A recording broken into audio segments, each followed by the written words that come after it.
Welcome back, my lords and ladies, to the Cast Beyond the Wall. We are your guide to all things Westerosi, and we're here to bring you a review, analysis, and fan versus fan debate on each episode of HBO's hit show, Game of Thrones.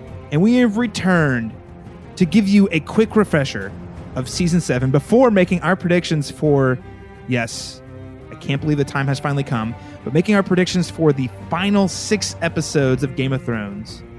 I'm your host, Caleb Masters, and after this longest wintry wait yet, even though I haven't quite fully recovered from my Season 7 bitterness, fear not. The wait has me more excited than ever before. It's going to be a great season, and I can't wait to spend it with my co-hosts and with all of our listeners out there. And speaking of co-hosts, it's time that I reintroduce you to my co-hosts. So first, in the Dornish heated lands of Arizona, I am joined by none other than... It's your reigning Game of Thrones Fantasy League champion, Austin Lucari, and I'm back to rule over all my subjects once again this year. I'm very excited to do so.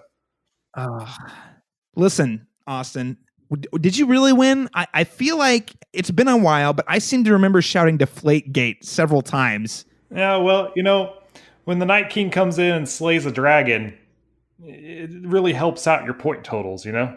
Caleb would have yelled Deflategate if you lost no matter what. So don't feel too bad, Austin. Well, of course the Stark lover over there is going to say that. Of course that's how it's going to go. Speaking of Stark lover, from the Starkish lands of Kentucky, I think he's still a believer. Sir, introduce yourself. I am Daniel Stull, and, you know, Caleb mentioned this very long wait. After this late wait, I've basically turned into Sam, but Sam right before he has sex with Gilly. Like, I've been waiting for a very long time, but I'm really kind of nervous about what's about to happen. That's a scene I never want to bring back up again. Can you just not? It's gone. As king, it's no longer a thing. Oh my God, you're not the king of anything yet. We haven't finished this Game of Thrones yet, Austin, and we will see. That's right. We're going to be talking more about our fantasy league here later in the show. But first, I do want to remind our listeners that you can track all of our posts on our social media channels, including Twitter at cast_beyond_GOT and on Facebook at facebook.com/castbeyondthewall. And today we're going to be doing a quick little recap of Season 7 before we make predictions for our final season, where we kind of throw out our biggest questions for the final 6 episodes and decide and make predictions based off those questions about where we think the show is going to end up. And we'll close out the show by talking a little bit more about our fantasy league. Episodes of the Cast Beyond the Wall will post every Wednesday or at the latest Thursday following each new episode of Game of Thrones this season. And before we actually jump into our recap piece, and remind you guys where we left our characters off in Season 7, I do have an announcement. I'm sending a raven out to all of you listeners out there that we are now accepting listener audio memories. So what that is we really want to incorporate you listeners and part of your journey into the final season of the show. We would not be here if it wasn't for you guys tuning in every single week to hear us talk about Game of Thrones. And we'd really love to hear what you think about the show. So what you can do is you can submit starting today for a chance to have your favorite memories of either Game of Thrones, the television show, or of our podcast, The Cast Beyond the Wall, that will be played later in the season. We'll be incorporating little sound bites throughout the year. So my recommendation for the easiest way to get this audio, if you don't happen to have a mic or audio recording equipment, is using your smartphone. If you're on iPhone, there's the app Voice Memos.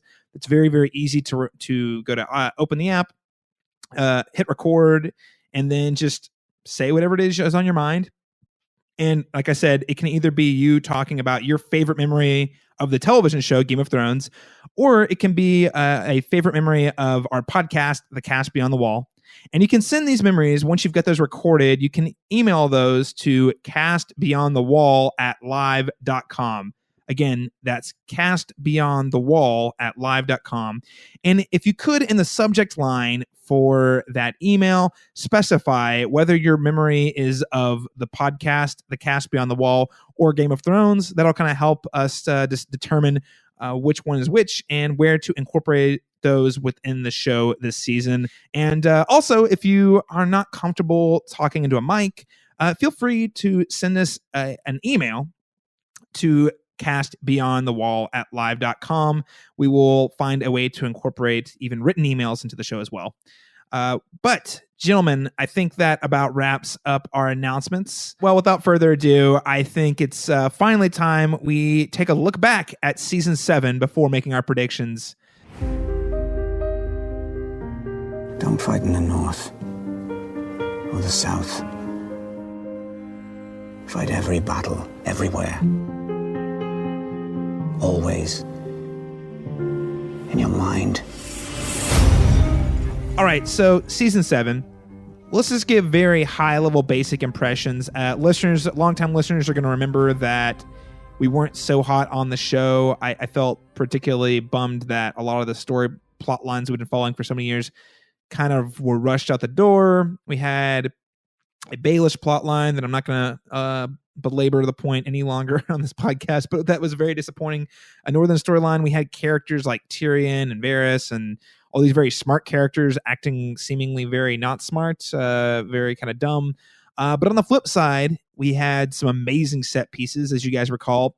We had the Trek Beyond the Wall, or as Austin likes to call it, Fellowship of the Zombie, where we have basically the Magnificent Seven of Game of Thrones, the 7 biggest badasses in the show, going beyond the wall to round up a wight. We also had the loot train scene where Daenerys fought Jaime in the field. It was in my opinion, one of the best set pieces the show's ever had, bar none, just because just felt like anyone could die in any moment. And seeing the dragon and the Dothraki eviscerate people was pretty shocking. But yeah, overall, I feel like I've been rewatching the show, and looking back, I think season 7 might edge out season 5 as the second worst season. Like, it's not the worst season, it's like one above that, because I like basically every other season more than that. Not to say it wasn't fun and it wasn't a great time. It's just that it kind of lacked a lot of the things about Game of Thrones I liked. Yeah, I think I made up for it with some great set pieces and things like that. But I mean, I agree with you. Storyline wise, it was definitely not the strongest work. We did get a few cool moments and some good scenes. As you mentioned, the fight between the Lannisters and Daenerys was probably the best moment of the whole season. Yeah. And I was very happy to get that. But yeah, I agree. Probably the second worst season behind 5. Yeah, and to be fair, also, I think the final episode of season 7, the season 7 finale, had a lot of really great stuff. The problem I had was, like, once they get to the dragon pit and have the big meeting with 80% of the characters on the show, all meeting in the same place, lots of great writing, fun exchanges. We get a really great Tyrion, Cersei scene. There's a lot of good stuff going on there. The problem was, there was a lot sacrificed from a story perspective and a character perspective. There was a lot sacrificed to get everyone to that moment. Yeah, looking back, I'm kind of on the same page as you guys.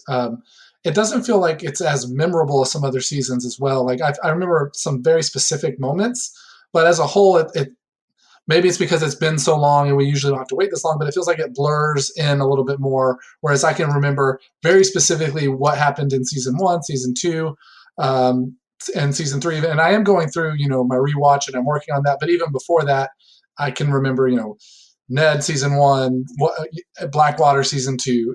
That's very specific into that season. Whereas it seems like the last couple seasons have the memorable moments aren't as powerful or aren't as ingrained in my mind for some reason. So I'm kind of on the same page as you guys. Yeah, it's kind of strange. I'm glad you brought that up because as I've been rewatching, there's definitely been this sense that I have also where basically like the end of season 5, but mostly season 6 and season 7 kind of blur together in my mind. Even though we did a podcast on this shit, we've been doing this podcast for 2 years where we go through each and every episode. But for some reason, specifically the last 2 seasons, season 6 and season 7, and I actually think season 6 is pretty strong. But for some reason, the moments don't stick out the way they do. Like, I can tell you, if you were to say, like, Mountain Viper, season 4, I know that. If you say Blackwater, I know it's season 2. Like, I have no hesitancy. But when you say Loot Train or you say Cersei blows up the Sept, I have to, like, stop and think about it for a second. I'm like, well, yeah, what season was it the Tyrells bit it? Like, I have to stop and think about it. Right. And I can even, even some of the ones you mentioned, I can even tell you what episode it was. But when you say those, I'm like, it was somewhere in the middle of that season or towards the end of the season. It's just, I don't know, something about the last couple seasons, it's not as clear, or it's just sort of blurred. I don't know how to describe it. It's weird. I think it's because we were drinking our way through the last 2 seasons. Let's be real. That's what it was. It could have definitely played a role. So obviously, collectively, we weren't as impressed with season 7. Again, I think still a lot of very impressive set pieces, and what they're pulling off is pretty incredible. Like the number of the things they were able to put together in basically a year's time of production is incredible. I mean, it's between the visual effects, the number of actors they have coordinating a scene. Anyway, it's very impressive work. Just missing that special sauce, so to speak. But let's get into the nitty gritty here. So season 7, where did we leave everybody off? And I'm actually going to start with the last thing you might remember seeing on season 7, which is in the north, Eastwatch. If you could recall, Eastwatch is basically the most eastern place on the wall that borders the sea that the Night King and the White Walkers stormed at the end of in the last scene of season 7, and it's also where as I said, Magnificent Seven Trek Beyond the Wall, featuring Tormund and Beric Dondarrion, took place at. Tormund and Beric Dondarrion, their fates were left up to the imagination. We never actually got confirmed alive or dead. It was left ambiguous. So we don't really know exactly what's going on there. We also know that, of course, the Night King resurrected one of Dany's dragons. No, not Drogon, not the one you know. Viserion, the one you probably forgot about. And these White Walkers are marching south. So 2 questions. One I know the answer to, and one I don't.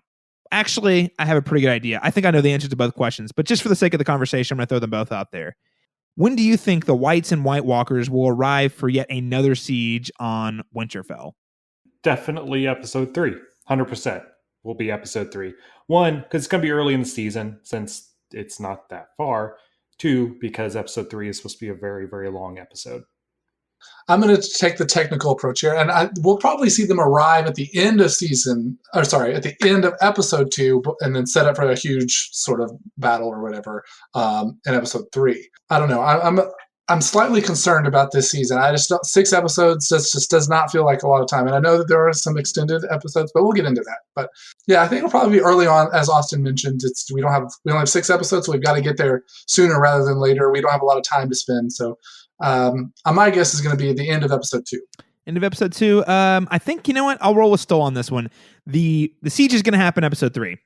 Right. And guys, I'm not even hesitant. If you're trying to go 102% spoiler free, then you better stop listening to this podcast. But the run times of each episode were revealed, and episode 3 is the first of the longer episodes. So episode 1 and 2 are only slightly longer than what we're used to. I think they're around like 52 minutes or so. And then episode 3, I want to say, is 82 minutes long. And then the rest of the episodes are also very long. I don't know if they're quite as long as 82, but they're all very long. In fact, I think it was Benioff and Weiss, or it might have been Miguel Sapochnik, the director of episode 3, was talking about how this battle will be longer than any single battle in Lord of the Rings, without specifying what it was, but I think we all know exactly what it is.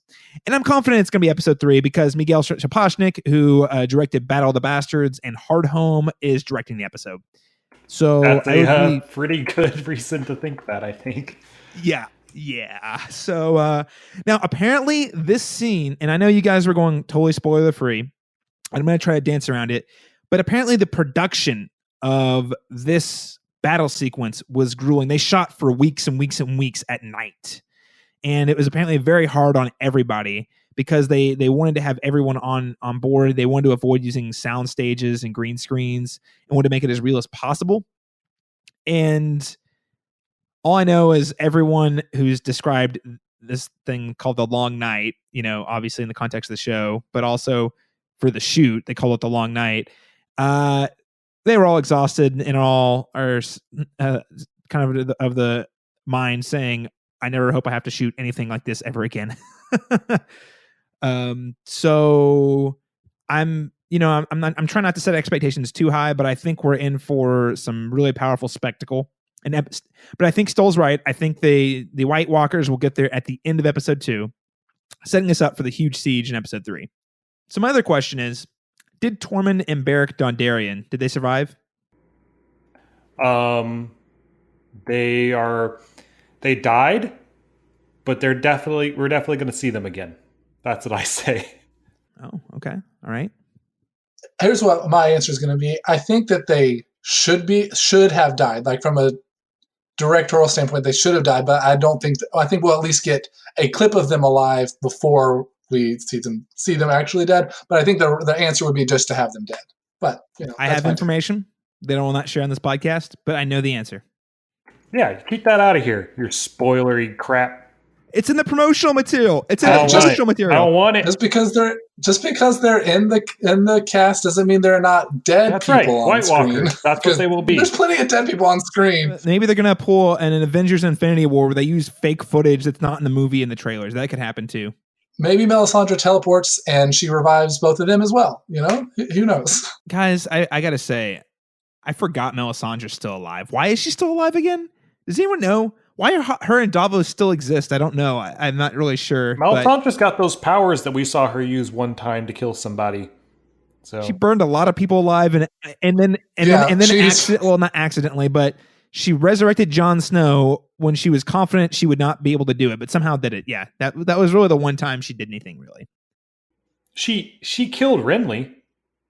Oh, that's true. 2 times. Two times. Yeah, the smoke monster baby. That's right. She has done more than Sam Tarly. Okay. She's done more than...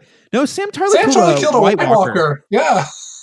He lucked into that crap. And he killed the Thin. Yeah, he killed the Thin as well. I forgot about that. Actually, I just watched that and I still forgot about it. So that's Eastwatch. So White Walkers marching south. We're saying we're expecting a siege. It sounds like Austin's saying episode 3. Daniel Stoll and I are saying arrive at the very end of season 2 with a cliffhanger. Big battle in episode 3. Which the next question I have, and I guess we can get to this later, but be thinking about this is like, when are these, if that happens in episode 3, when do they get south and what's that going to look like?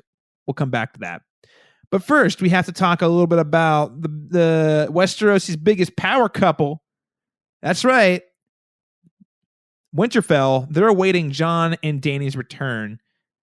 They're ready to see them arrive at I think actually White Harbor is where they're sailing to. Which book readers will remember White Harbor is kind of like the big prestigious harbor in the north. But ultimately, they're going to Winterfell, really. And they're doing this, they're sailing their boat over so that they can appear to be allies for the people, as opposed to just, having Dany flying on dragons and scare everybody. But we're going to be talking about all the characters up at Winterfell. And I mean, man, it's probably the area that has the most character action right now. So first and foremost, let's talk about Sansa a little bit. So after sentencing and complete and total error and poor judgment and bullshit writing, she sentenced Peter Baelish to death and took the title of the Lady of Winterfell. About time that man died. So you knew it had to come. Like they've been setting up Sansa going against him for a while. Like they've been setting that up. Honestly, they dropped it at the one guys. Okay, I promise we're not going to talk about this for 8 hours, but they just dropped the ball on the 1 yard line. Okay, they got. I actually thought it was all good until season 7, and then all of a sudden it got really dumb real fast. But I digress. Either way, the outcome is the same. No matter whether the writing was brilliant or stupid, she still became the Lady of Winterfell. So the question I have is, part of the tension there, even without Baelish, was whether or not Sansa would step aside and hand her power over to Jon. And I don't know if you guys recall, but the Northerners did not like it that Jon went south to go meet with Daenerys, and it left Sansa in charge of Winterfell.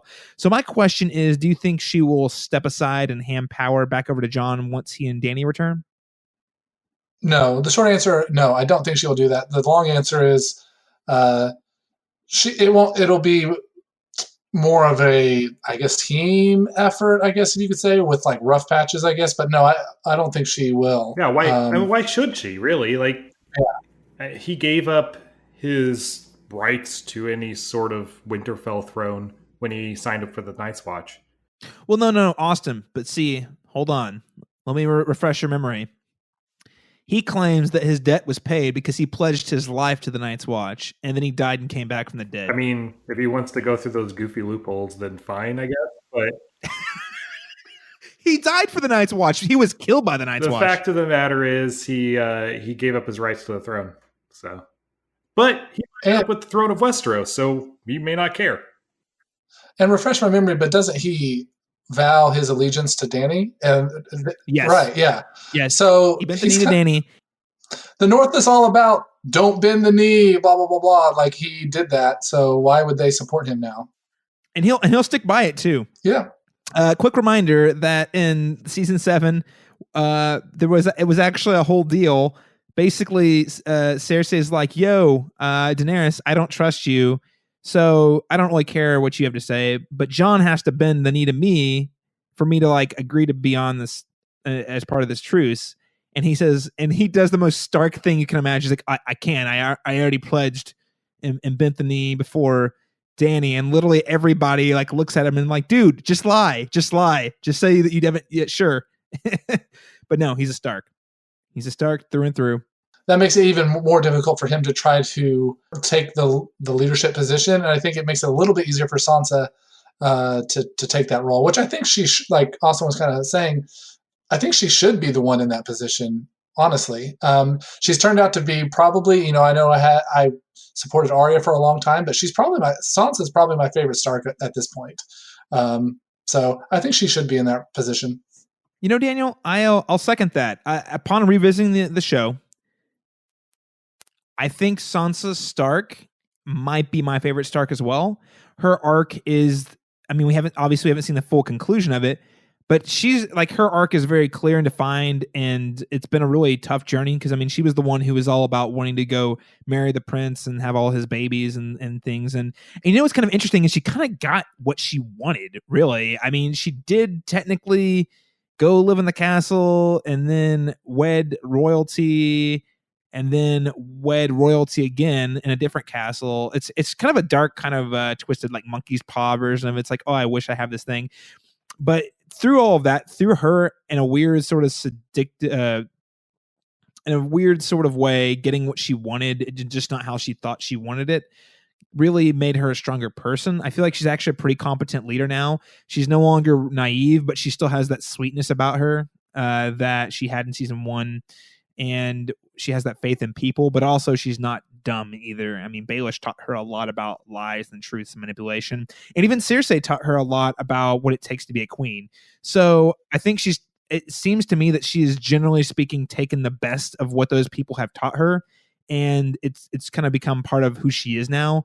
And it really feels like a pretty competent leader. She's still got lots to learn, but I feel like she's a well-adjusted, responsible adult, all things considered, who could lead the North. Yeah, I completely agree with you. And even on the rewatch, you hit on it a little bit. Cersei definitely took a concerted interest in her, and even though she did some terrible things to her, she also, I think, at times genuinely wanted to teach her things and really wanted to see her kind of become this powerful woman. It was definitely there in the beginning. That's something I really didn't see as much because all I could see was Cersei's kind of like terrible, her being mean to people. But she definitely had a big impact on Sansa. Yeah, especially before Robert died. She was kind of going through a period of basically being abused by Robert Baratheon and basically teaching Sansa about like what life is like as a queen. Right. I think that's a great point, Daniel. Cersei, before she got distracted by Marjorie Tyrell, she did take an interest in her own way to try to raise her. And Baelish did too. Baelish, for all his twisted, seductive, and his weird lust for her, he did teach her a lot about lies, deception, appearances, and politicking. I think that she's going. I think we'll see a little bit more of from her this season. But let's move on to the next Stark, Arya Stark. Daniel, now you were on the record when this show started. You said Arya Stark was your favorite Stark, and you just alluded to it a second ago. So my question for you, and then we can throw it to Austin, is what the hell do we think Arya is going to be doing this season? Because honestly, I don't really see. Sansa has a complete arc. Theon has an arc. Like even Jon Snow, his character's growing and doing things. I don't really see where Arya's ends at. There's not really a clear definitive. Her whole story arc so far is the world's an awful place. It beat her up and made her a really awful person. Like, so I don't really know. But she also has no real interest. It does not appear that she has any real interest in redemption or changing who she is. She seems pretty satisfied with being a serial killer assassin person. Yeah, you're definitely right. And I think if I'm being honest, she's definitely, not really, she's not a good person. And I don't really know where her arc is going. Now, the hopeful part of me, because I always try to have a positive and hopeful look on things, is I remember watching back, there's a lot of scenes with her and Tywin back in season 2, some of the best scenes in the show, in my opinion. And scenes that were not in the book. We've talked about that before, how these were created specifically for the show. Tywin and Arya do not interact in the books. She talks a lot about her idols and who she looks up to, and a lot of them are Targaryen women. And she talks a lot about the dragons and how she would love to ride a dragon. And it just so happens that Daenerys has coming to see. They're going to meet, I am assuming, and there's going to be dragons there. And I'm, and my very, very 5% chance that this actually happens, hopefulness. I'm wondering if when she sees those dragons and sees this powerful Targaryen woman, if some of that childhood comes back to her, if she remembers some of those times. Like I said, high chances are that does not happen. But I thought that was interesting looking back, that she is about to see, some of these things that she really idolized when she was more in that innocent stage of her life. I think Arya's story arc kind of already resolved, and albeit not that well, but we saw her kind of go through kind of struggling, and then she kind of became empowered in Bravos, came back and was seeking revenge, and then resolved her relationship with her sister. I think that's intended to be basically the end of her arc. She'll do more stuff, obviously, but probably she'll just die this season, doing something for her family, if I had to guess. I don't think she will die. I think she'll be alive. And that's not like me, hoping she's alive. I think if Game of Thrones has taught us anything, is that I don't know. She seems like the character that won't die because she's the way she is. She's just, I don't know. I think the show has taught us that the people that we kind of want to root for and care for usually don't win. And as Ramsay says, if you're hoping for a happy ending, that's not what we're going to get. And I think Arya living speaks to the type of characters that go on living in this show. Now, obviously, we have moments like Tywin where they do die, but I don't know. I just have this feeling that Arya will live, and it's not like this hopeful, I hope she lives type of thing. I just think that she'll just get by somehow. I mean, she is a survivor. I mean, if there's one thing she has done very well on the show, it's survival. And I will say, it never felt like a really hack writing job for her to survive. Every time it happens, you're like, oh, okay, well, that's just part of who she is. I think 90% of the characters that we know and like will be dead at the end of the series. To me, that's the ending Game of Thrones going to. There will be a very small handful of people still alive. I think self-sacrifice for her family would probably be, to Austin's point, make the most sense. I don't know. I could see it going either way. She could survive and just be but she'll be alone. She'll be an assassin. I don't know. Austin, you're probably right. I think a lot of folks are going to die this season. A lot of people we really like. And here's a question I'm going to throw at you, maybe a little early, but how many people do we think are going to bite it at Winterfell when the battle happens? Because not everyone's going to make it out. I think Sansa's dead. I think Arya's dead. If Jon and Dany go up to help, they're not dead yet. They'll make it. Maybe one of them die. Probably Dany over Jon. Yeah, I think Dany's dead this season. She might die at Winterfell. I think she's probably dead, yeah. I think people are going to start dropping like flies. I do agree. I don't think everyone's dead at Winterfell, but I do think we lose a really big chunk of the characters. Next characters, I'm just going to acknowledge them because I don't really know what to say. Their characters just kind of exist. Brienne and Podrick, we didn't ever really check in with them in the season 7 finale, but presumably they went marching north with the rest of the people going north. So I don't really have much to say about that. Brienne's another character that I feel like if they kept her alive, it would just be kind of dragging it out. I feel like her character arc has been kind of done for the last year or two. I mean, really, it was all about rescuing Sansa and Arya, and she did that when she rescued Sansa in season 6. So I feel like she's just hanging out. I mean, Podrick's comedic relief, so he'll probably be okay for now. He might die. I'm sure he'll probably die, but right now I think he's fine. Now the next bigger kind of major characters are we have sailing in from White Harbor is Jon, Dany, and Tyrion.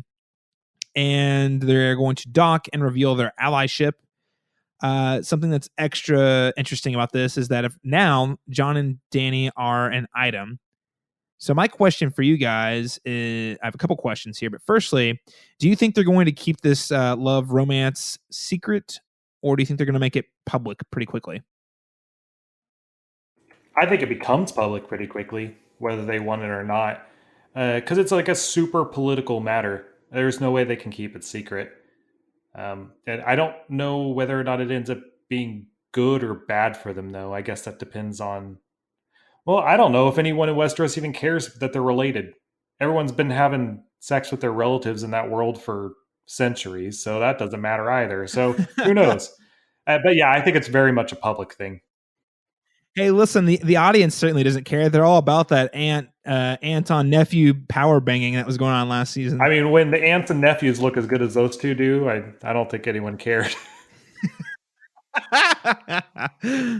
Daniel, what do you think? Public, private, doesn't matter. Honestly, it probably doesn't matter at this point. Like, they have much more pressing matters, and I think they all are aware that all the characters are aware of that at this point. I think it probably becomes public. I mean, we do have that scene where Tyrion kind of looks at their door while it's happening, and so it seems like he kind of knows what's going on. And I think Tyrion will definitely address that. If he does know what's going on, he'll definitely have a conversation with Dany about that. So I think it becomes semi-public to some of the important characters anyway, or some of the more major characters, I should say.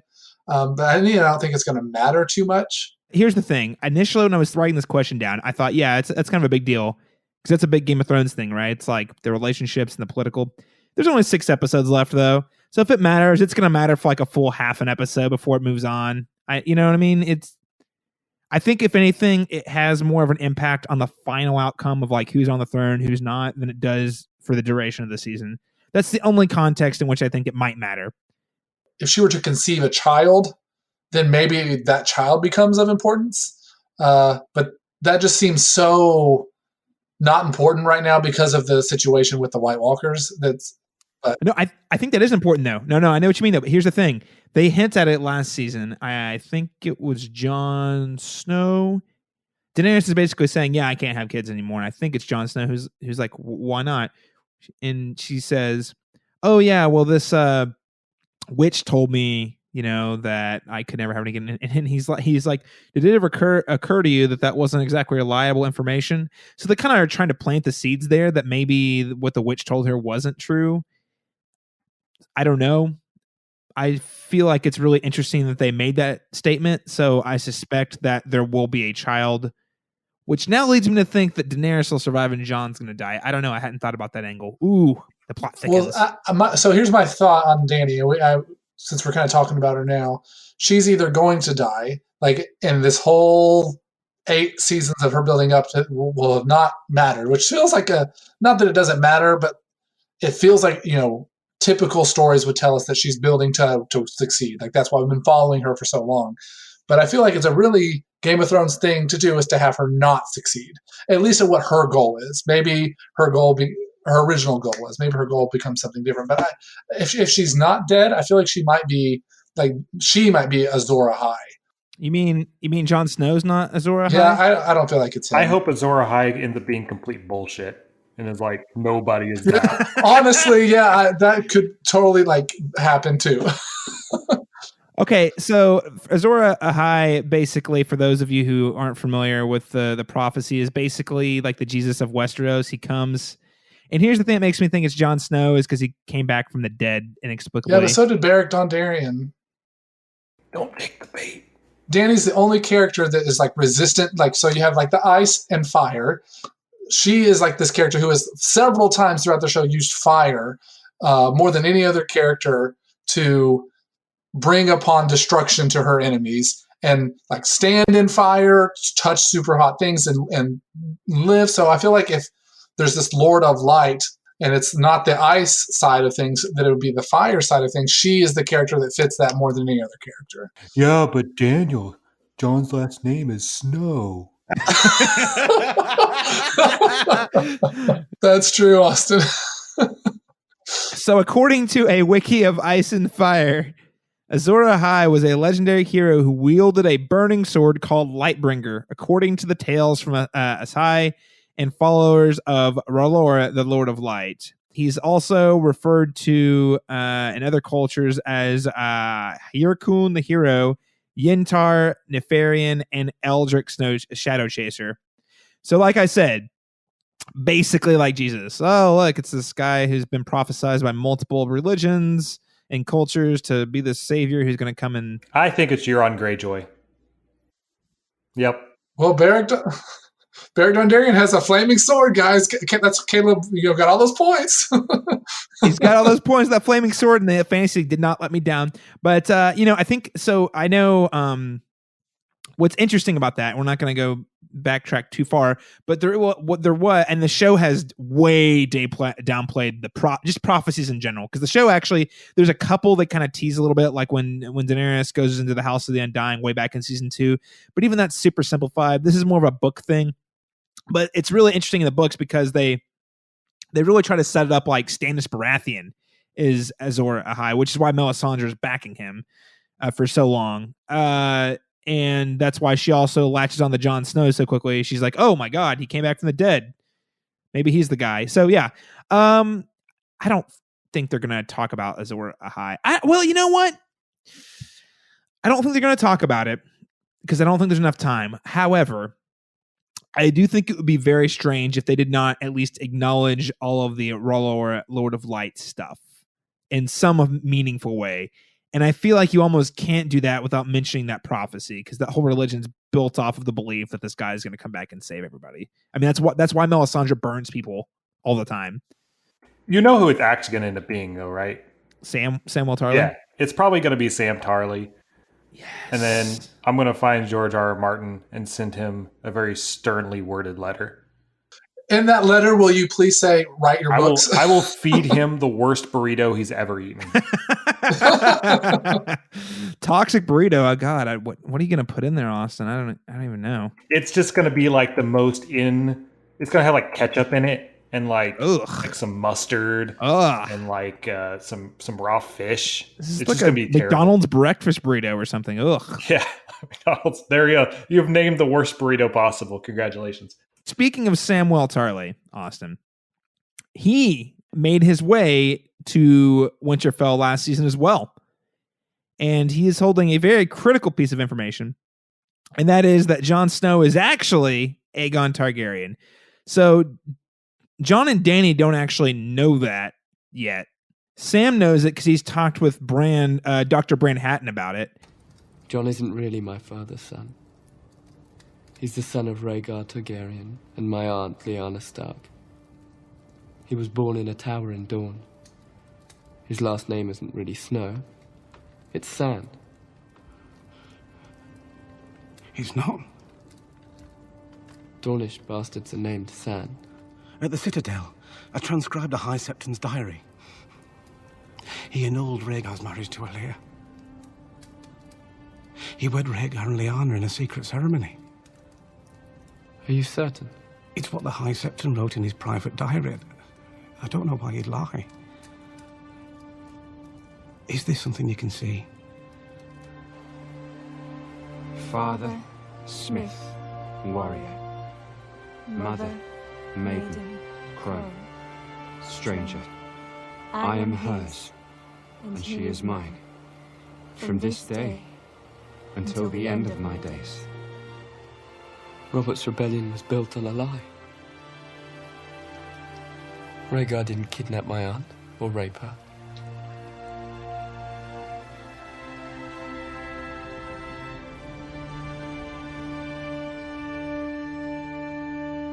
He loved her.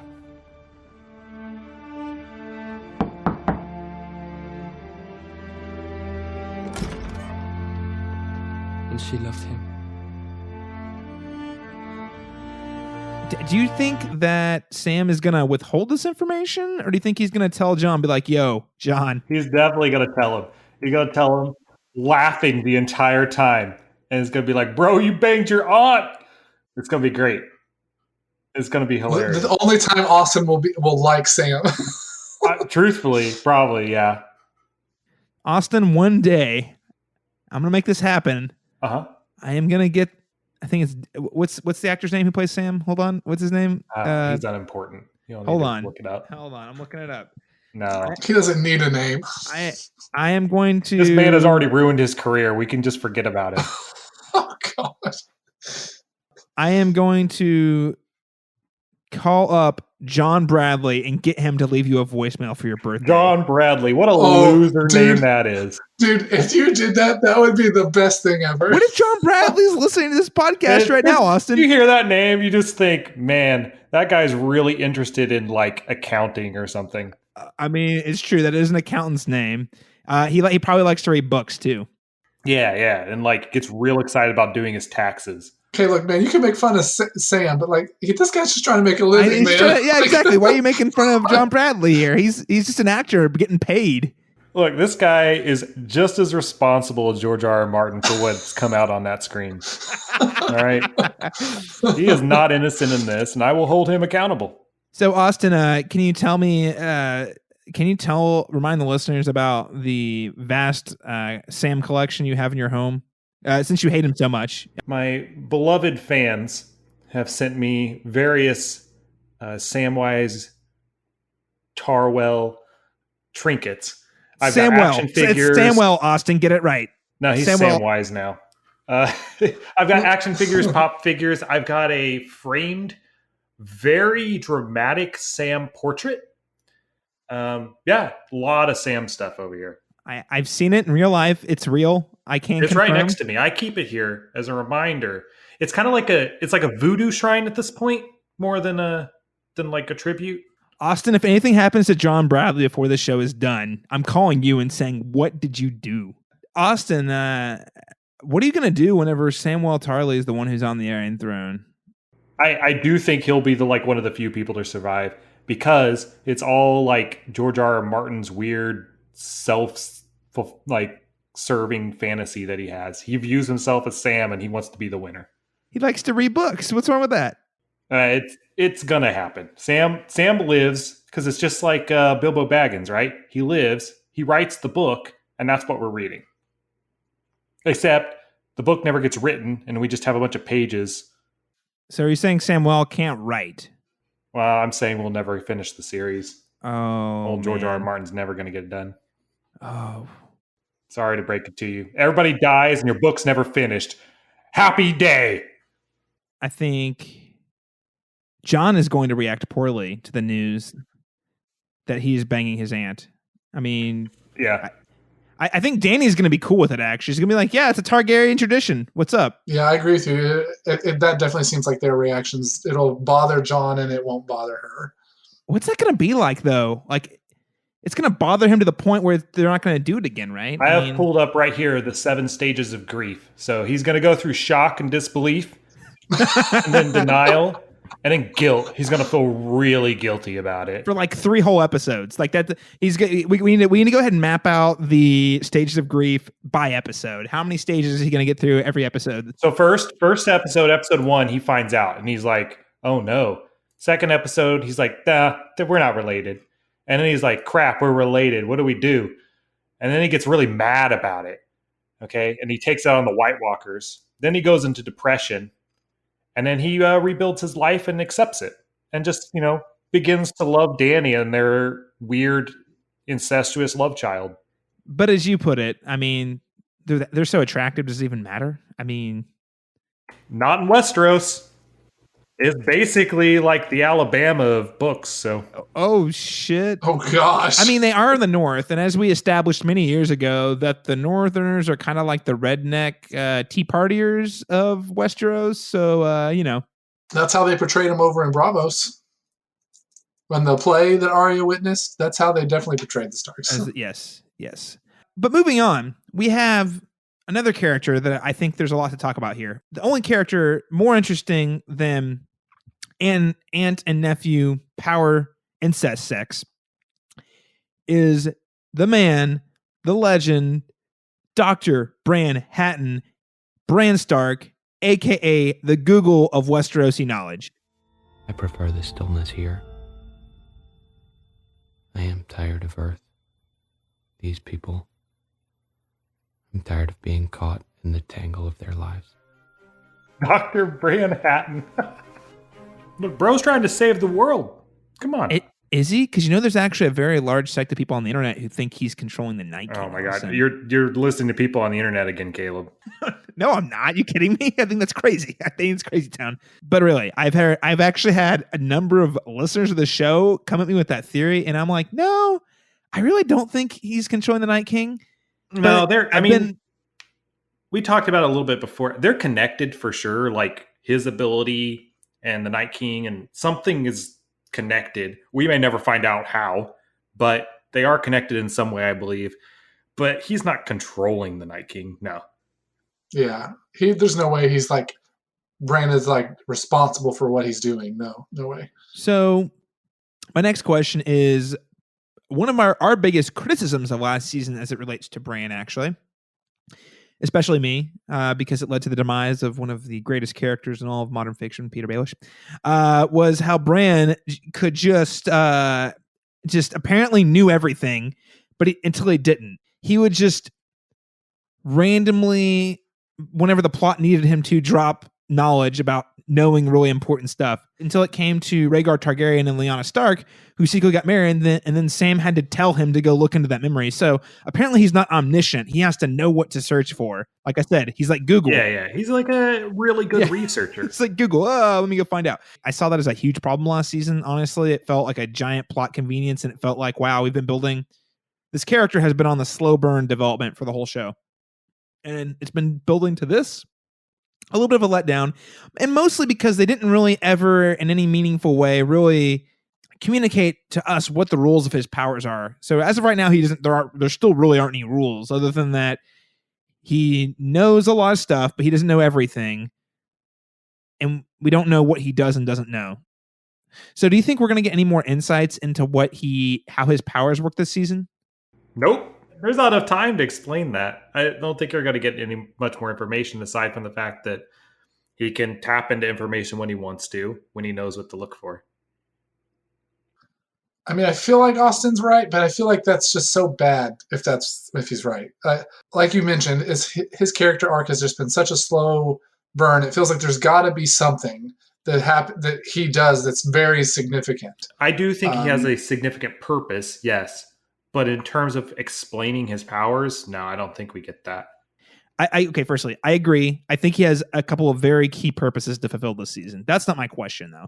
My question is, are we going to know what his powers and strengths and limitations are? Probably not. But I'm extra frustrated, not only because last season where it's like, oh, apparently he just selectively knows stuff whenever the plot needs him to, but it's more like we saw him basically time travel as one of his powers, right? And I'm sorry, guys, as a lover of time travel stories and a lover of Lost, which went in depth into time travel theory and how time travel works, with a theory of how time travel works, but at least there were clear rules. They teased time travel. He affected the past. But they don't explain what the limitation, exactly how he impacted the past. Was it something that had always happened because he went in and did it? Did it create a new timeline that the entire show is living on? It just teased us with that information that he could do that. And I think the problem with time travel, and I love time travel, but whenever you introduce a time travel element and you do not clearly define what the rules are, you are borderline breaking your entire story with a giant plot hole. So I feel like because they haven't gone any more in depth on that piece, that there's more for us to learn that should play into the closing moments of the show. But at the same time, I think Austin's also right. They don't really have time to do that. I mean, I don't know. If you think they're going to explain it, that is extremely optimistic of you. And I do not share your optimism. Oh, I don't think they will. I don't, especially after last season. I do not have faith that the writers will make that decision. I think they'll sacrifice it and just assume that the audience is better off not knowing how the rules work, which, again, I know that's part of fantasy, is that there's magic. But the problem is they showed us just enough for us to need to know more, like to know how he can function the story on in an organic way. I agree. We should find out more, but we probably won't. I do think we see him warg into a dragon. This is the season. We've been talking about warging into dragons since the show, this podcast started. We've been talking about it for 6 years. So I think we're finally going to see it. I mean, the show's basically fan fiction now. I think that's a pretty safe bet. Yeah. Is it? So that's a great way to make your predictions list. Does this sound like a super fan fiction thing that will happen, that you want to see happen? Yes. Okay. It's in. I still don't fully know what the purpose of the three-eyed raven is, though, and I really hope we find out before the show wraps up. One other thing I'm going to mention before we move on to the other storylines are that there are a number of small supporting characters. We mentioned a couple of them that presumably are either sailing with Jon and Dany or are also marching north to fight the White Walkers. Jorah, Varys, Melisandre, the Hound, Gendry are all going with them. Jorah is a dead man. The Hound's going to survive. The Hound's going to survive. He has to fight the Mountain. I think that's going to happen. Or some form of that will happen. Maybe they don't fight each other, but they'll fight alongside each other. Okay, let me put it this way. They will see each other again. I don't know if they're going to fight each other, but they're going to see each other again. So the Hound is probably safe. But I think Gendry is dead. Varys is probably okay. Melisandre is probably dead. And Jorah is dead. Capital D. Clicking Bowl is not happening. It's so fan fiction. Like, I know Austin just talked about it, but it's so like just something the fans want to happen so bad that if it happens, I'm actually probably going to be upset about it. Like, it should not happen. No, it should. There's no reason for it to happen at this point. Like, No. everybody's problems are so much bigger than like sibling rivalry. We got our little tease for the fans last season when they saw each other, and that was good. That was it. There's no reason for them to fight. Remember me? Yeah, you do. You're even fucking uglier than I am now. What did they do to you? Doesn't matter. That's not how it ends for you, brother. You know who's coming for you. You've always known. It's the Night King. He's talking about the Night King. Yeah, the Night King. I'm sure. So I agree with you guys. Clegane Bowl is the definition of fan fiction. But do I need to remind you that yet just 2 years ago, we had an episode that was actually called The Battle of the Bastards? I mean, that's about as close as you can get to, as far as titles of things go. That's about as fan fiction as you get, short of Clegane Bowl. So, I don't know. But there was a point to that fight that the Clegane Bowl really won't serve anymore. There's no point to that fight anymore. There used to be, but it doesn't. There's no reason for them to fight at this point. Well, we will just see. Listeners out there, what do you think? Tweet at us at cast_beyond_GOT to tell us what you think. Will there be a Clegane Bowl? Should there be a Clegane Bowl? Is it too fan fiction-y? Shoot us all of your thoughts to those questions on Twitter or on Facebook at facebook.com/castbeyondthewall. But let's go ahead and move further south, boys. The other two storylines won't be quite nearly as expansive. I think it's safe to say that the majority of our characters are all up at Winterfell or in the north this year. But we do have the King's Landing plot to look at. And it's that Cersei Lannister is plotting to betray the northern armies as a plan and their plan to fight the White Walkers. And she plans to do so, as she told Jaime in the season 7 finale. She's doing so by waiting for them all to go north, and then she's hiring a bunch of sellswords known as the Golden Company, which is a faction from the books that have not yet appeared in the show, and she's going to hire them to help take back the rest of the kingdoms while they're fighting the White Walkers. And then that's also the moment when Jaime's like, yeah, but it doesn't really matter who wins that fight. Well, we'll retake the land temporarily, but in the north, they're going to kill each other, and no matter who wins, they're going to come south for us next. Either the army of the dead, because they're the army of the dead, or even if, say, Jon Snow and Daenerys Targaryen succeed, they're going to come back in vengeance for the people who broke their oath. One thing that I had forgotten about until I rewatched the most recent season was that Cersei is allegedly pregnant. I don't think we ever got a full confirmation.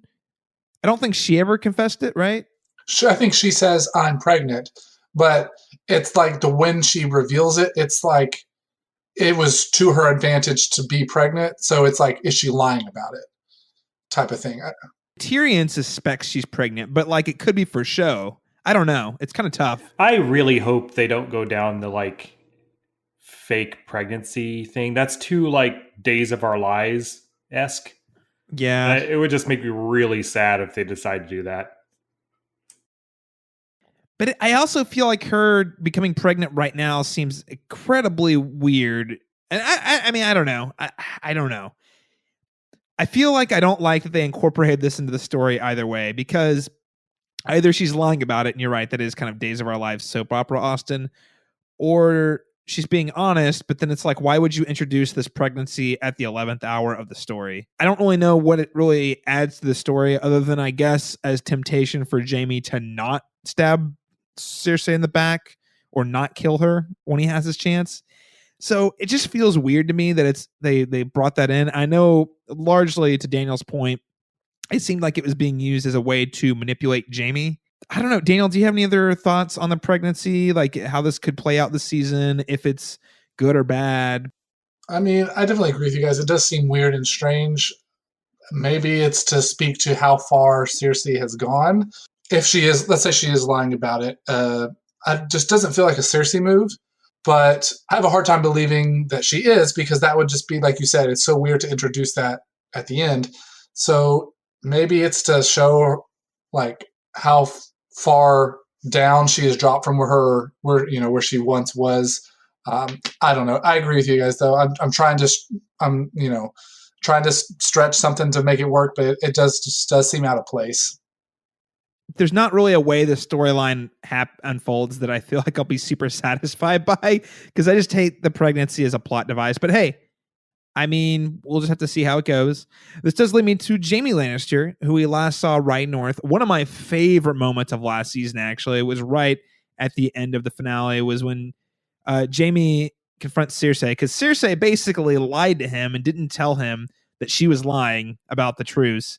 He's making plans to march north, and she's like, what are you doing? She even says, I always knew you were the stupidest Lannister, which I thought was kind of a weird line. And basically she's like, no, we were never actually going to back them up. I want them to march north and think that we've got them so that we can actually take the lands back for ourselves. Jaime refuses, because not only because it's lying, but because he thinks it's a stupid move strategically. You plotted with Euron Greyjoy without telling me the command of your armies.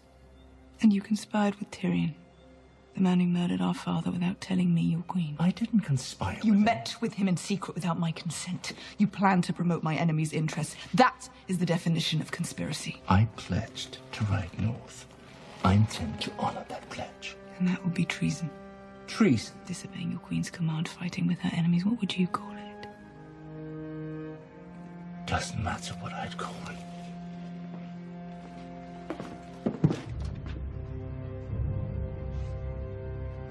I told you no one walks away from me.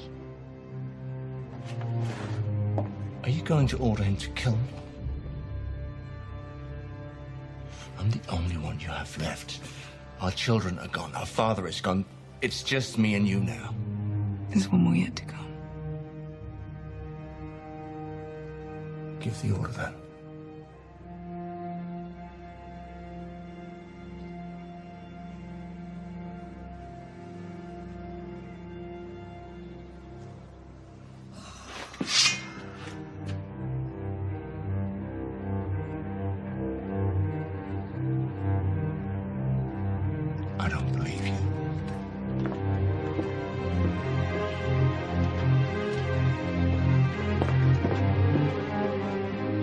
He says, "Are you really going to kill me?" After the mountain starts to draw his sword, and they just stare at each other for a second, and then he walks off. He says, "I don't believe you," and then just walks off. Really powerful moment.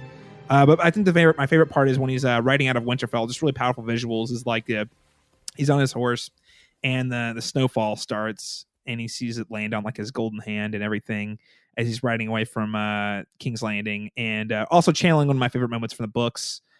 Book 5, while he's also in the context of the books moving on beyond Cersei. Great moment. Do we think he's going to make it past Winterfell? That's the question I have for you. We'll start with you, Austin, since you're so optimistic about surviving Winterfell. I think Jaime has to survive Winterfell in order to, as you were discussing, reconfront Cersei. I think his final moments have to be in front of Cersei in one way or another. So yeah, I think so. He might be one of the few people that gets away. Yeah, I've said before on this podcast that I think that Jaime is headed to the end of his arc would be killing Cersei. So to do that, he has to survive Winterfell. So yeah, I think he's going to, and I think that's where he is headed for this season. I think it just makes so much sense. His entire identity throughout the entire show, she has been like the thing that he lashes onto. Every time something goes on throughout the show, it's all about getting back to her or being there for her or doing something for her. And I think he's finally, as you mentioned, starting to come into his own. And I think that, for all the things that Jaime stands for, he actually, I believe, is one of the most honorable men in the show. Actually, as much as people would like to give him a hard time for, I think actually most of the decisions he makes are some of the most. He really truly tries to make the best decision he possibly can. But if you recall, he kills the Mad King for saying that for all the people, the innocent people that he was going to kill, and they were going to burn them all. And Cersei basically has done that. She blew up the Sept, killed all these innocent people, and I think that he is starting to realize what she truly is capable of. And I just think that's where he's headed. So yeah, he survives Winterfell so that he can have that final confrontation with her. Yeah, no, I agree. I think we're all on the same page here. I think from a story character perspective, he has to survive. I think Game of Thrones it's tough. It's really tough living in a post season 7 world, because on one hand, we as fans want to see him survive and go on to confront Cersei. But we also had the complaint last year that there was way too much fan service. But this is one thing that I feel like if they didn't do that, I would be really disappointed. So I don't know. It's really tough, because it really does seem like that's where his character's arc has been heading the whole time. Now, I think it would be really interesting if they found a way for it to be just as fulfilling without Cersei, but I just don't know how they make that happen. There's a difference between like fan service and then fans being able to read but seeing what a character for who they are.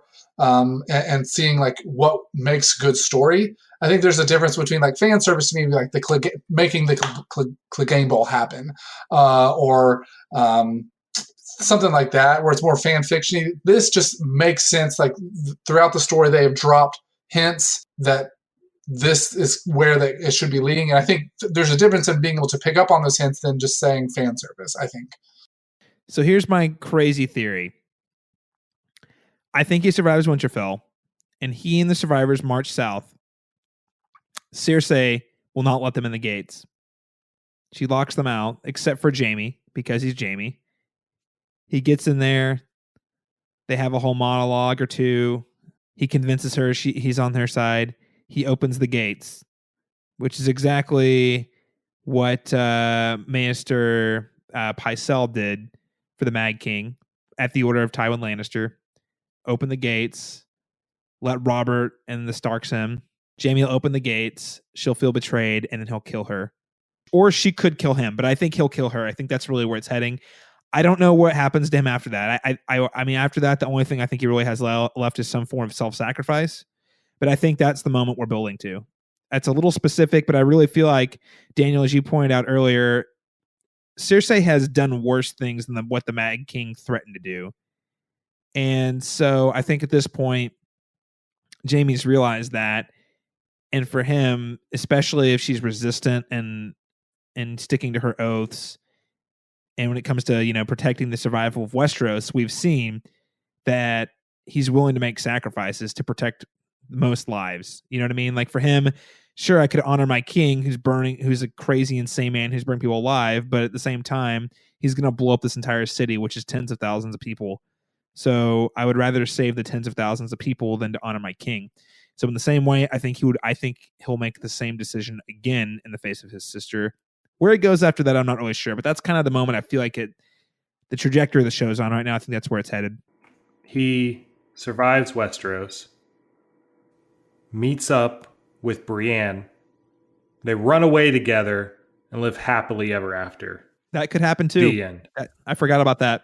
But Brienne and Tormund are going to make giant babies. Yeah, so, come on. Tormund's going to make how that happens. It's an unconventional marriage, all right? I mean, open marriages are all the rave in Westeros. I mean, if you can bang your aunts, I mean, open marriages shouldn't be a problem. I mean, Oberyn Martell was all about that. Everybody love everybody, man. So what we're saying is it's going to end with a Tormund, Brienne, Jaime threesome. That's going to be how his arc ends. Yeah. That's the story I read online the other day at hotwesteros.com. Austin, I told you to get off of those 5-6 chan forums. I was just doing research for the show. Okay, well, I think that is going to take us away from King's Landing and take us to Austin's favorite storyline, the one he's been waiting to talk about for years, really. And that is that Euron Greyjoy is headed to Essos to escort the Golden Company back to Westeros to help Cersei fulfill her plans. Now, the last time we saw Euron, he stormed out of the meeting saying that he was running away from the dead men. But then Cersei later confirmed that was all a hoax and that he's actually still working for her. Austin, we got to start with you on this one. Firstly, are you excited to see the Greyjoys come back in a major plot line? I mean, one of 3 major plot lines, really. Firstly, and secondly, do you actually expect this Golden Company that he's recruiting to add a considerable amount of force to Cersei's army? Yes, I am very excited. One. To answer your second question, I don't know, because I don't know how much Cersei's army is actually going to matter, and I'm pretty sure ships aren't going to matter all that much when the final battle comes. I mean, maybe they can shoot a little bit from the bay over King's Landing, but the White Walkers aren't really like water traveling people, and ships aren't going to matter that much. What I'm hoping for, and this will never happen, but what I would love to see is a reunion of Greyjoy forces. Yara and Theon and Euron all get together and they just go through and just fuck everyone else up. It's going to be great. The remainder of the Winterfell people make it to King's Landing. They beat Cersei, and they're like, "We're home scotch. We're gonna hold up against the White Walkers in King's Landing." And all of a sudden, the Greyjoys just start shooting their cannons at them. No. The Greyjoys wait until everyone else beats the White Walkers, and then they come kill everyone that survived. That's the pirate way. I mean, you're not wrong, Austin. That's my hope. In reality, Euron will probably die. Theon, I'm really hoping to finish his redemption, get some form of forgiveness from everyone, but he'll probably die too. I would like to see Yara survive and kind of carry on the Greyjoy name, but I'm very down on anyone surviving, so I think she probably dies as well. So wait, do you think that Theon is going to survive? And this is for both you, Austin, and Daniel. I do not. No. Probably not. I feel like Theon, I actually really like Theon's character. I really think his arc was beautifully written, and I think that he's one of the more well-written characters on the show. And I know that a lot of people like to hate on Theon, but I really, really, really like Theon a lot, especially through this rewatch that I'm doing, preparing for the final season. Yeah, he makes some very, very terrible decisions, but I completely get why he does what he does. And I think that compared to a lot of other characters on the show, what he did was not that bad compared to what some other people. He only lit 2 random farmers' boys and burned them to a crisp. I mean, seriously blew up 100 people. I mean, I'm saying comparatively, I don't think people have more respect for. I mean, I understand, I guess, a little bit of the respect for Cersei, but there's just this, I don't know why, it's just because of what he did it to the Starks. And so for some reason, people have such a connection to the Starks that anything that they did against the Starks, they just want to hold against that person forever. And they're much more willing to forgive other characters in the show. And I don't really know why. And listen to the man who is saying this right now. Self-professed Stark lover, Daniel Stahl. Austin, our little boy's grown up. I'm real proud. Like, Theon suffered enough at this point. I think most people would agree on that. Daniel, I actually want to echo your sentiments there. Upon rewatch, his character arc is really powerful. Yes, he's a shithead in the first 2 seasons. Yes, you sit through basically 3 seasons of him being tortured and beat and oppressed. But like, he has a pretty clear arc, and you see him grow tremendously as a character. And I actually feel like last season, he all but got his redemption. I always wanted to do the right thing. Be the right kind of person, but never knew what that meant. It always seemed like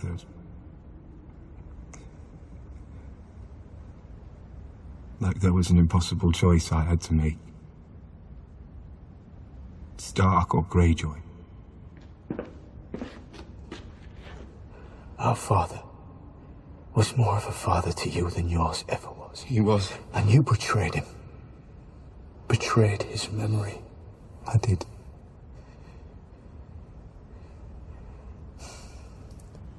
But you never lost him. He's a part of you. Just like he's a part of me. The things I've done. It's not my place to forgive you for all of it. But what I can forgive, I do.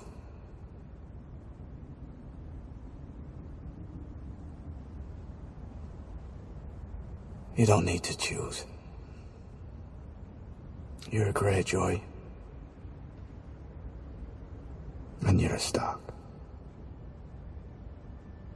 I don't know if he's going to survive, though. I don't know. Like, does that look like self-sacrifice? Like, for him, is the swan song, sacrificing his life?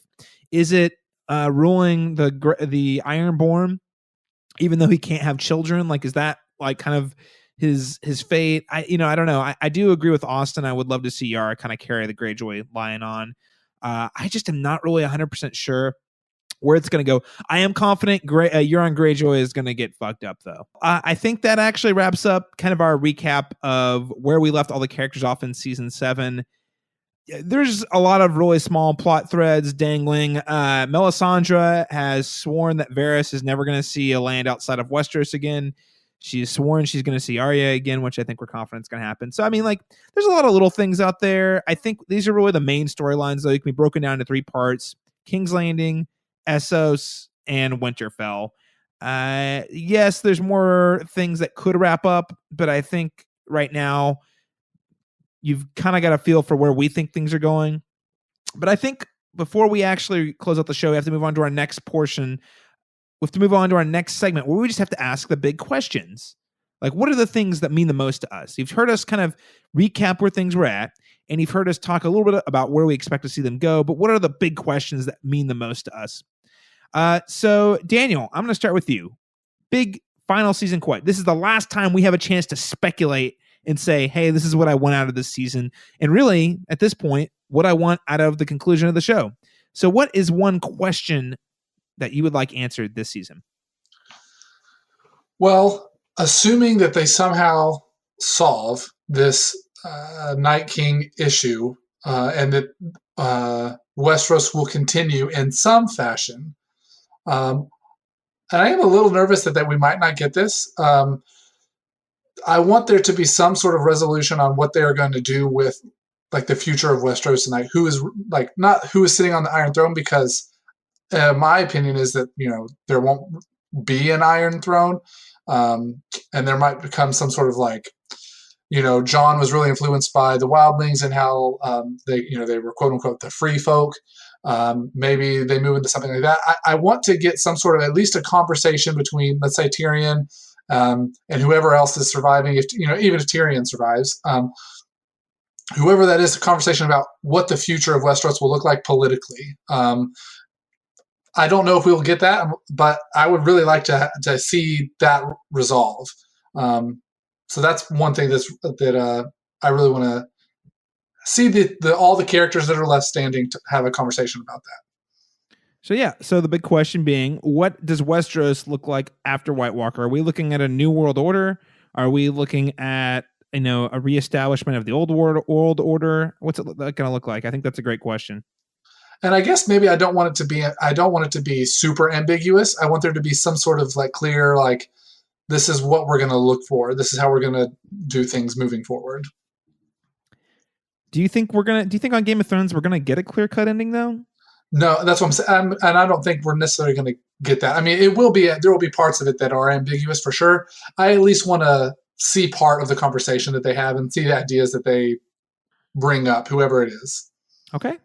All right. So your big question that you want answered is, what does the future of Westeros look like after White Walker war?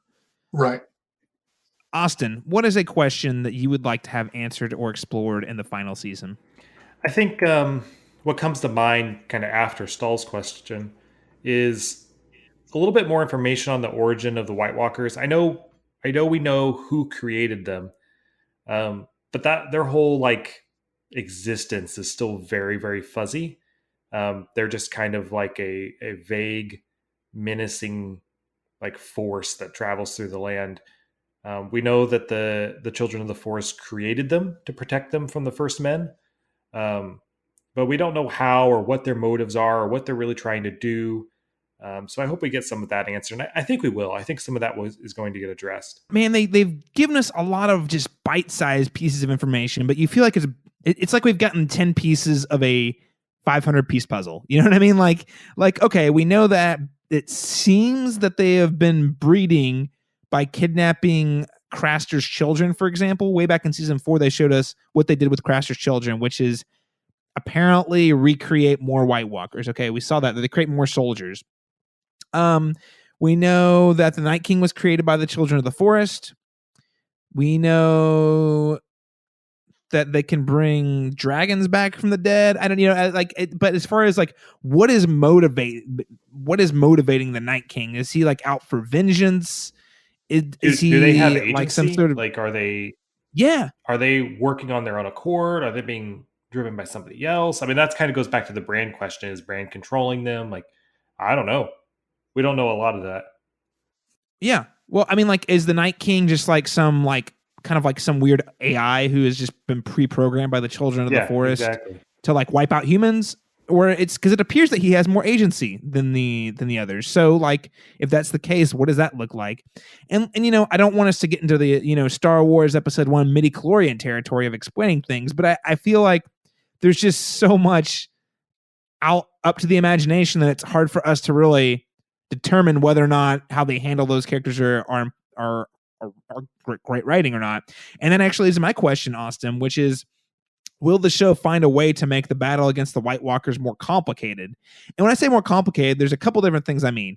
First and foremost, going back to your point, is there motivation? Is there going to be some way we can possibly sympathize them? And maybe we don't need to sympathize with the White Walkers, but I just feel like if this show defaults at the end in the last chapter to a really kind of generic fantasy like humans fight zombies, that the show's actually going to be pretty boring. Like, it's pretty boring. I mean, that's really not representative of what Game of Thrones does best or what Game of Thrones is or what it's about. So I feel like there has to be some sort of element or some really key piece of information we're going to receive that's going to recontextualize a lot of what we know. But at the same time, I honest to God couldn't tell you what that looks like. And I'm hoping the writers have some very nice surprises in store for us to kind of alleviate that concern. Because I don't want this to turn into a Lord of the Rings. I mean, I love Lord of the Rings, but I don't want this to turn into that type of story. Who is it that'll sit on the Iron Throne? So who lives, who dies, who gets the throne? I think if you go all the way back to season 1, those are the questions we were throwing out there. Like, ooh, who's going to end up ruling Westeros? Now's the time. We're finally going to get those answers, and I want to see what you guys think. All right, I got no one on the throne. Doesn't exist anymore. King's Landing's gone. I got 4 people living. All right. I got the Hound, Tyrion, Varys, and Sam. Everyone else is dead. None of them are really like power players. They're not really. Tyrion's part of a powerful family, but he's not really powerful. And the rest of them are not really part of powerful families. I think that's kind of what we're going to see at the end. I agree with Austin. Don't think the Iron Throne exists. And I more lean on the side of I feel like it won't exist because the characters that remain decide that, maybe it's like it caused all this mess before the White Walkers came in or whatever, and we're going to decide to do something different moving forward.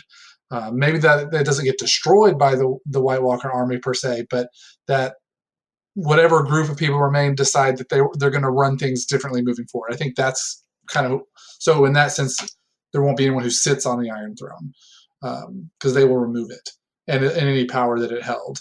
As far as who lives and who dies, I do agree that most of the characters will probably die. If Daenerys is not Azor Ahai or whatever, I think she's one I think is pretty done. She's dead.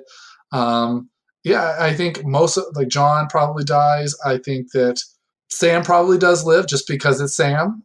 I feel like Tyrion probably lives because I know George R.R. Martin has said that Tyrion is his favorite character. So he probably wrote that. I could see him writing Tyrion as a living. But other than that, I think there's a very, very high chance that that all the characters are going to die. The major players anyway. I'm on board. I think most people die, and I am also on board. I don't think there's going to be an Iron Throne. I do think that whoever survives this war is going to change the game because for several reasons. One, I mean, who's really got a legitimate claim to the throne anymore? I mean, I know theoretically, if you want to go all the way back, you could say Jon Snow or Aegon Targaryen, as he's known. I guess he would be the most in line. But I think part of the show is to demonstrate how little a claim to the throne actually matters. It's all about the appearance of who's got power in King's Landing and who has the appearances of the most legitimate claim versus who actually does. And I think there's going to be a lot of recognition of that. I do suspect that. So firstly, there's no legitimacy. I think whoever survives is going to realize this when they're trying to figure out who to put back on top. Secondly, I think Jon Snow or Daenerys, I think one of them lives, one of them doesn't. I'm more inclined to say that Daenerys is the one who dies. Jon Snow's already died. Therefore, I think he's the most likely to live. I think Tyrion's fine. I think Sam's fine. I actually think the Hound is probably dead because he's another character kind of like Arya, where it's other than Clegane Bowl, there's really nowhere else left for his character to go. As far as character growth, he has all been redeemed for his violent life and the lives he's taken, and he's kind of owned up to that, who he was and who he is. And I think he's dead. I think that Sansa Stark is going to survive and is going to be put back in charge of Winterfell in the end. I think Arya's dead. Most importantly, at the end, Arya is going to remove her face to reveal that Baelish is actually still alive. He swapped bodies. The faceless man. Baelish is actually wearing a faceless man mask. Well, what if she pulls off another face and then she's actually Ned? Whoa! And Ned was alive the whole time. I knew it. You never knew Ned was always a faceless man. You had no idea. Ned was we had no idea. There's there's the one clip at the end of season 7, towards the end of season 7, where Littlefinger's talking to some mysterious girl. And then there's the huge theory developed around that one moment that it wasn't Baelish that died, it was a faceless man there in his place to die in his place or something, and that he's alive and blah blah blah blah. It's listen, guys, I am a Baelish fan through and through. You guys need to stop with your Baelish truth thing and just come to terms with the fact that I dealt with. It took me a year and a half to deal with it, which is that the writers really fucked up and wrote a really sloppy death for an amazing character. But you know what? This is what we got. We got to keep moving forward, guys. We got to finish the show. And unfortunately, Baelish is not part of the end game. And, also, I'm pretty sure that the faceless men only have faces of people that are already dead. So I think that's a pretty clear. Yes. It had to have been him there. That brings us to the end of our recap and questions section. But that does take us to our last portion of the show this week, which is the reintroduction of our fantasy league.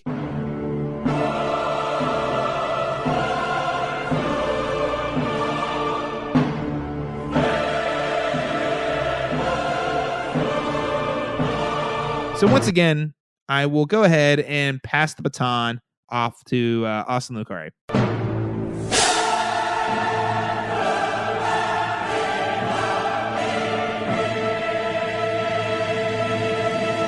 Any man dies with a clean sword, I'll rape his fucking corpse!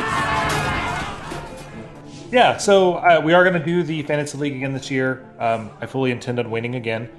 And I think we're going to just keep it to us three this time to keep things a little simpler on our part in terms of the draft and everything. I really hope I get first pick because I think the Night King is going to be a very important character to pick.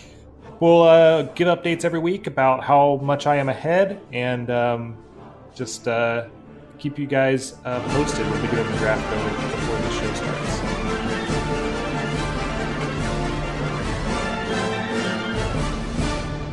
You don't fight with honor. No, he did. And I want to remind you that if you want to keep up with the fantasy league or participate in a fantasy league of your own based off the same game, this is The Verge's, theverge.com. This is their fantasizer league they put together every year. They release the points either on Monday or Tuesday following the episode. Points go out on Wednesday. Austin, Daniel, and I discuss how it is I'm winning every single week. So that's theverge.com and look up their fantasy. I think that almost covers it, except I will win. So No. I will not take your deflated footballs once again, Austin. Well, gents, I think that's going to conclude our Season 8 pre-cap preview episode. It's great to be podcasting with you guys again. I can't believe it's been a freaking year and a half. I feel like I've aged a million years. But you know what's beautiful is that we're still doing this podcast together each and every year. Before we close out, we want to let the good people of the interwebs know where they can keep up with us online. Daniel Stoll, where can people follow you online at? Twitter, Daniel Stoll, at Daniel Stoll 23. You can follow me there. And I don't do too much tweeting, but if you want to send me a tweet or something, I'll be more than happy to reply and discuss whatever you want to talk about. Austin Lucari, where can people find you? My Twitter handle is AC Lucari. You can add me there if you like. Much like Stall, I don't do a whole lot on there, just a lot of video games and sports mostly. But yeah, again, if you have any questions or you're really pleased with how much I talk down to these two, you can let me know. And of course, you can find me tweeting about all the things on the interwebs. Of course, Game of Thrones and films and video games at C Masters Talk. That's letter C Masters Talk. Probably a lot of movies, writing about movies and podcasting about movies over at thecinematropolis.com every week. And I think we should probably announce that, I've never met Austin in real life, actually. I met him through my really good friend Caleb here. And I've... Wait. You guys have never met? I mean, we've been doing this together for this is our 5th year. We've never gotten together. Wait, Daniel, I don't know. Can you tell me right now, on your Skype camera, can you see his face? I cannot. I cannot verify I hear a voice, and I've been told that voice belongs to a guy named Austin. Man, are you going to be disappointed when you finally meet me? It's going to be... We actually have plans to actually meet up and to do our final recording, all of us together in the same place. We've always recorded from all over the country. There have been times where I've recorded with Caleb, but never with Austin. And so I'm excited about finally getting to meet Austin in real life and record our podcast all together for once. This is going to be the climactic conclusion to the Cast Beyond the Wall. Daniel and Austin actually meet in real life, and you discover that Austin was never real. He was just a robot I programmed online. Caleb just has a voice changer, and he just switches between characters. And just said, "Hey, this is my brother-in-law. What's up?" Oh, goodness. I'm excited. So I podcasted with Austin way back in the day. And in the first season of the show, this podcast, actually, back when we were talking about season 4, I was living with Austin. Somehow he put up with me long enough. But and I've podcast with Daniel way back in the day in our pilot season back when we were still in college. So this is going to be a big deal for us. I don't know if it's going to make much of a difference for our listeners, but I do think it's really exciting. And we are going to detail all of this meeting online because that's just how the internet works. But yeah, Daniel, Austin, and I will be getting together for our series finale podcast recording in Oklahoma City. There may or may not be more news to come on that front at a later date, so keep your eyes on the Twitter feed and ears open to this podcast. You can do that by subscribing to the Cast Beyond the Wall for more information there. And one last time, I do want to remind you that new episodes of the Cast Beyond the Wall will be dropping every Wednesday or at the latest Thursday following each new episode of Game of Thrones this season. I think we have a really exciting final season ahead, and it's going to be great to have you guys both in the same room at the same time. Seriously, 6 years. This has been happening for 6 years, and you guys have never met. This has been going on longer than we were waiting for Dany to cross the sea. Oh, you're almost not wrong. It's really close. It's really close. All right, ladies and gentlemen. Well, this is normally the part of the show where we would prehash the next episode of the show, but HBO, this being the last season, is being incredibly secretive. We basically know nothing about season 8, episode 1, other than that it's going to air on the premiere date of April 14th, and that it's directed by longtime Game of Thrones director David Nutter and written by David Hill. So we know very little or nothing about Game of Thrones episode 8, season 1. So there will be no precap this week, but just know that we are very excited to experience this with all of you. And once again, before we close out, I do want to remind you that if you have any memories of Game of Thrones that you want to share with us as your favorite moments of the television show, or you have any moments of the podcast that you would like to share with us and with other listeners on the show, you can record those using voice memos on iPhone or some other voice capture app on an Android phone. And you can email those memories to castbeyondthewall@live.com. We would love to get your memories and incorporate those into later episodes of the show. And of course, you can look forward to us having special guest hosts each week throughout the rest of the season. Thank you so much for tuning into our pre-season 8 discussion, and join us again on the week after the season 8 premiere when we continue our journey going beyond the wall.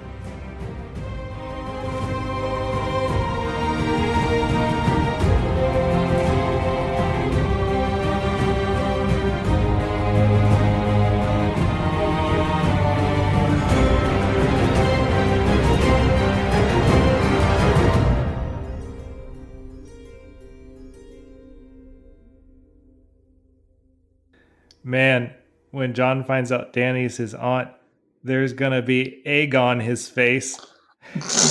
Oh, my God. Oh. That happened. Can we start everyone else with a handicap on the fantasy league this year? I think me and Stoll deserve at least 20 bonus points just for putting up with that. That was gold. All right. Yeah. We're going to reference that later, too. It's going to be great. Oh, man.